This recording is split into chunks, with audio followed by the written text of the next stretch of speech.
বাড়িতে কেউ ছিল না, সেই সুযোগকে কাজে লাগিয়ে সর্বস্ব নিয়ে চম্পট দিল চোরের দল। তালডাংরা থানা এলাকার হারমাশরা গ্রাম পঞ্চায়েতের মরাশোল গ্রামের ঘটনা।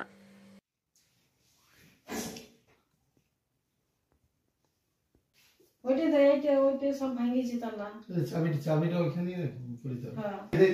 এইটা প্রথম তালা। এই তোরা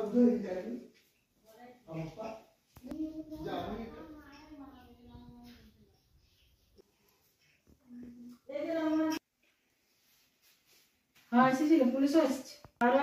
আরো মানে জিনিসটা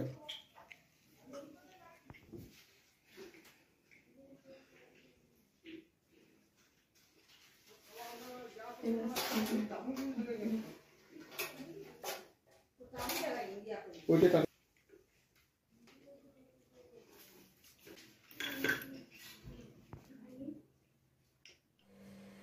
স্থানীয় সূত্রে খবর, মরাশোল গ্রামের শেখ মোস্তাক কর্মসূত্রে ভিন রাজ্যে থাকেন। রবিবার তার স্ত্রী বাপের বাড়ি তালডাংরারই লদ্দা গ্রামে গিয়েছিলেন। পরে সোমবার সকালে বাড়ির সদর দরজা ভাঙা থেকে প্রতিবেশীরাই তাকে খবর দেয়।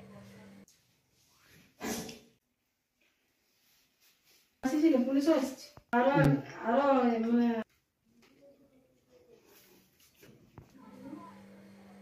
গৃহকর্তা শেখ মোস্তাকের আত্মীয়রা হাসিনা বিবি বলেন, বাড়ির দরজা ভেঙে চোরের দল ভেতরে ঢুকে আলমারি ভেঙে ফেলে। জিনিসপত্র ভেঙে ফেলার পাশাপাশি বেশ কিছু নগদ টাকা ও গহনা খোয়া গেছে বলে তিনি দাবি করেন।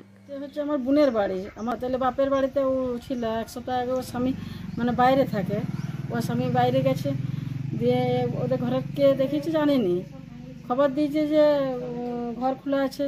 আইসি করে দেখছে যে আলমারি শোকেস সব ভাঙা, সোনা টাকা পয়সা যা ছিল মানে সব নিয়ে চলে গেছে। অন্য ঘরের আরও যে সামান মানে জিনিসপত্র ছিল সেগুলো লেয়নি।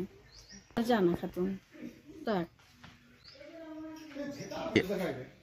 ও কিছু মানে অলংকার ছিল ঘরে, আর পয়সা ছিল, পয়সা রাখা ছিল, আর ওই সোনা দানাগুলোই চুরি হয়েছে। এটা মরাশোল থাকে না, আজ এক সপ্তাহ ধরে থাকে না। ওর স্বামী মঙ্গলবার গেছে, আর ও মঙ্গলবার বাপের বাড়ি ছিল।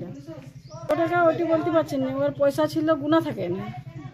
সেবিক দেখে গেছে, পুলিশ থানায় যাই কমপ্লেন করলো। পরিবারের তরফে তালডাংরা থানায় অভিযোগ দায়ের করা হলে পুলিশ ঘটনার তদন্তে আসে। পুলিশের তরফে ঘটনার তদন্ত শুরু হয়েছে বলে জানানো হয়েছে। যদিও শেষ পাওয়া খবর পর্যন্ত এই ঘটনায় যুক্ত থাকার অভিযোগে পুলিশ কাউকে গ্রেপ্তার বা আটক করতে পারেনি।